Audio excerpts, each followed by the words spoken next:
Mimi, suamiku baru saja mengakui kalau dia sudah berselingkuh. Dia sudah minta maaf dan gak mau berpisah demi anak. Aku harus gimana, Mi? Ini sakit, oke. Ini dari Tia. Oke ya, Masya Allah. Mimi turut merasakan, Masya Allah ya. Mudah-mudahan Katia dikuatkan, terus ditenangkan jiwanya, dan pastinya diberikan secerdas-cerdasnya jiwa untuk tahu bagaimana sih sebetulnya sikap terbaik untuk menghadapi ujian yang ini ya. Nah, nggak sedikit sebetulnya teman-teman kita yang mengalami kondisi seperti ini. Jadi suaminya berselingkuh ya, lalu meminta maaf, berjanji tidak akan mengulangi lagi, memperlihatkan penyesalannya gitu ya, dan betul-betul mau mempertahankan rumah tangga gitu, bahkan mau memperbaiki rumah tangga ini. Nggak sedikit ya, meskipun ada banyak banget suami-suami dajjal di luar sana yang pada saat ketahuan selingkuh malah semakin petantang-petenteng, nantangin, bahkan jadi malah terang-terangan, bahkan gila-gilaan, sekekeh itu minta izin poligami. Walaupun ada yang seperti itu, tapi yang seperti ini juga banyak ya. Bahkan kalau yang menjalani sesi sebetulnya, yang sesi langsung one on one sama Mimi ya, sebetulnya lebih banyak yang seperti ini. Lebih banyak suami-suami yang ketika ketahuan selingkuh, dia minta maaf dan minta diberikan kesempatan, lalu berusaha melakukan yang terbaik dan mempertahankan rumah tangga apapun ceritanya. Sebenarnya yang kayak gini lebih banyak. Terus kalau kita ada di posisi ini, kita harus apa? Oke, menurut Mimi ya, ketika seseorang melakukan kesalahan ya, ketika seseorang melakukan kesalahan, apapun kesalahannya, sebetulnya hanya ada 3 hal untuk orang yang melakukan kesalahan ini melunasi hutang kesalahannya. Pertama adalah menyadari dan meminta maaf dengan sungguh-sungguh ya. Yang kedua adalah mau memperbaiki, mengaku dan mengatakan bahwa dia mau memperbaiki. Ketiga adalah membuktikan ucapannya bahwa dia betul-betul mau berubah ya. Ketika orang melakukan kesalahan lalu dia sudah melakukan yang 3 ini, sesungguhnya hutangnya sudah lunas. Jadi nggak ada lagi yang bisa dia lakukan lebih dari itu selain kita menunggu waktu yang akan membuktikan apakah orang ini betul-betul berubah atau enggak. Apakah orang ini benar-benar terbukti tidak mengulangi kesalahan yang sama lagi atau enggak gitu ya. Jadi artinya kalau suami melakukan kesalahan seperti ini terus dia udah minta maaf ya, berarti kan udah menyadari dan minta maaf tuh, berarti syarat pertama udah lolos. Terus 2, menyatakan bahwa dia siap untuk berubah dan memperbaiki. Nah, berarti syarat kedua juga udah lolos. Syarat ketiga, berusaha membuktikan dan menunjukkan perubahannya. Dia juga sudah melakukan ini. Berarti syarat yang terakhir juga sudah lolos. Maka sebetulnya suami sudah melakukan semaksimal mungkin yang dia bisa untuk menebus kesalahannya. Meskipun kita tidak bisa mengatakan bahwa kesalahannya ini adalah kesalahan yang mudah untuk dimaafkan, tentu enggak ya. Apalagi ini berkhianat. Bahkan misalnya berselingkuhnya itu sampai tidur dengan perempuan lain gitu ya. Mungkin kita mungkin tahu informasi tentang perselingkuhan ini bahkan sangat dalam sekali. Tentu meskipun dia sudah melakukan yang 3 ini, nggak semudah itu ya untuk kita bisa menerimanya kembali, terus merasa baik-baik saja dan bisa kembali normal seperti saat nggak ada apa-apa. Yes, Mimi nggak bilang kayak begitu ya. Tentu semua juga butuh waktu dan proses gitu. Tapi Mimi cuma mau ingetin ke teman-teman, sebetulnya saat suami sudah melakukan yang 3 ini gitu ya, jadi sudah lunas. Dia sudah lunas atas kesalahan yang sebelumnya. Tinggal sekarang kita menunggu waktu yang akan membuktikan apakah benar suami ini tidak melakukan kesalahannya lagi atau enggak gitu. Maka kalau yang 3 ini sudah dilakukan sama suami, cara terbaik menurut Mimi, apalagi misal teman-teman memang sama sekali gak ada pikiran mau bercerai, teman-teman sama sekali gak ada keinginan untuk berpisah, teman-teman betul-betul memang ada di frekuensi yang sama, yaitu frekuensi ingin mempertahankan rumah tangga ya. Memang gak pernah kepikiran gue akan bercerai sama dia, artinya memang tetap mau mempertahankan rumah tangga ini. Berarti sebetulnya yang dilakukan sama suami ini sudah cukup untuk porsinya gitu ya.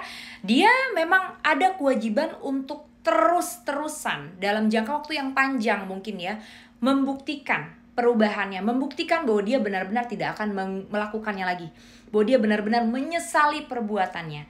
Tapi selain suami yang juga berusaha menunjukkan penyesalannya dan menunjukkan bahwa dia betul-betul ingin berubah menjadi suami yang lebih baik, kita juga punya kewajiban. Apa? Kewajiban kita memberi kesempatan dan kepercayaan gitu ya.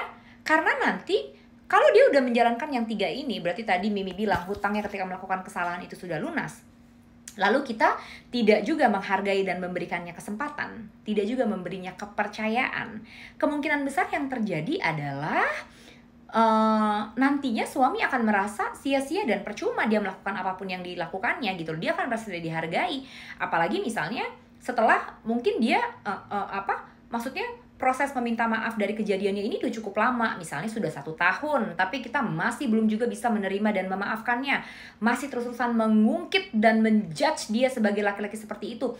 Tentu ini akan menjadi pemberat dan justru yang membuat rumah tangga teman-teman kondisinya parah dan beresiko terjadi perpisahan, gitu ya. Justru perselingkuhan suaminya sendiri malah sudah berlalu, sudah lewat. Karena faktanya suami berusaha menunjukkan perubahannya, suami berusaha menunjukkan penyesalannya.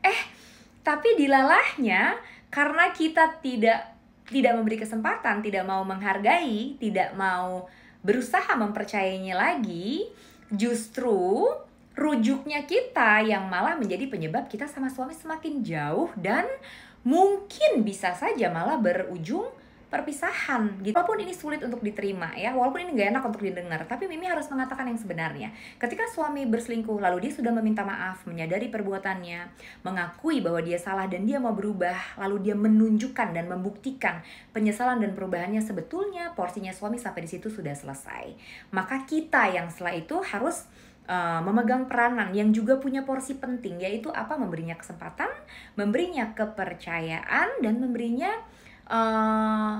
dukungan, mungkin support juga gitu. Karena ada loh beberapa suami-suami justru yang dia bilangnya kayak, tolong support aku ya, bantuin aku ya, aku juga gak mau kayak gini terus gitu. Aku betul-betul sayang sama keluarga kita, aku sayang sama kamu, aku sayang sama anak-anak kita, aku gak mau aku begini terus. Tolong beri aku kesempatan, tolong support aku, tolong ingetin aku, tolong jaga aku, rawat aku. Gak sedikit kok suami yang minta support seperti ini juga gitu. Dan kalau memang udah masuk di fase ini, sebetulnya ya it's our time, ini giliran waktunya kita untuk juga take action gitu. Gak bisa berat sebelah, suami terus berusaha sendiri memperbaiki dirinya, menunjukkan penyesalannya, sementara kitanya menjadi sisi yang terus membuat hubungan ini memanas gitu ya, yang terus membuat menciptakan gap atau jarak di antara kita dan suami, sehingga justru kita, sikap kita, rasa trauma kita, dan rasa sakit atau luka yang kita rasakan di batin kita lah yang menjadi pemisah, bahkan pemberi jarak yang luar biasa lebar di antara kita sama suami gitu. Makanya menurut Mimi, kalau suami udah minta maaf dan sudah mati-matian berusaha menunjukkan penyesalan dan perubahannya, yang perlu teman-teman lakukan setelah memberi kesempatan dan berusaha lagi memberikan kepercayaan sama suami adalah memulihkan jiwa ya. Memulihkan atau menyembuhkan semua luka-luka, pisau-pisau, belati-belati yang menancap, menusuk-nusuk batin teman-teman, sehingga teman-teman terus merasa sakit, sedih, dan menderita ya. Kita harus pulihkan lukanya, oke?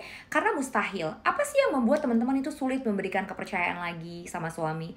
Apa sih yang membuat teman-teman itu sulit untuk nggak ngungkit-ngungkit, nggak overthinking, dan nggak negative thinking, dan nggak curigaan terus sama suami? Apa? Sebetulnya adalah karena tadi lukanya belum pulih, lukanya belum sembuh. Dan dari kejadian ini sebenarnya berasa ternyata obat atau penyembuh luka di jiwa kita itu bukan orang lain. Karena bahkan ketika orang lain sudah berubah menjadi lebih baik pun, lukanya tetap tidak sembuh. Bahkan semakin dia baik, biasanya kita semakin merajalela. Lukanya berasa semakin perih dan semakin gatal gitu. Membuat kita jadinya malah semakin belingsatan. Semakin dia minta maaf, semakin dia menyesali perbuatannya, kitanya semakin belingsatan. Ini bukti bahwa menyembuhkan batin atau luka itu memang inner work atau tugas diri kita sendiri. Hanya kita yang mampu melakukannya kalau kita tahu caranya. Jadi ini bukan tugas orang lain, karena bahkan ketika orang lain baik sekalipun, kalau kitanya tidak berusaha dan tidak mau dan tidak tahu cara menyembuhkan luka di jiwa kita, tentu ini nggak akan tercapai. Nah, untuk teman-teman yang mau ikutan sharing langsung one-on-one, di sana kita akan bahas gimana sih caranya memulihkan luka di jiwa supaya aku bisa kembali tenang dan bahagia, harmonis lagi sama suami ya. Caranya seperti apa? Boleh klik link di bio untuk janjian sama admin Mimi supaya bisa dapat jadwal sesi one-on-one langsung sama Mimi, dan kita raih yuk kebahagiaan dan kepulihan batin kita. Oke? I love you ya teman-teman, semangat!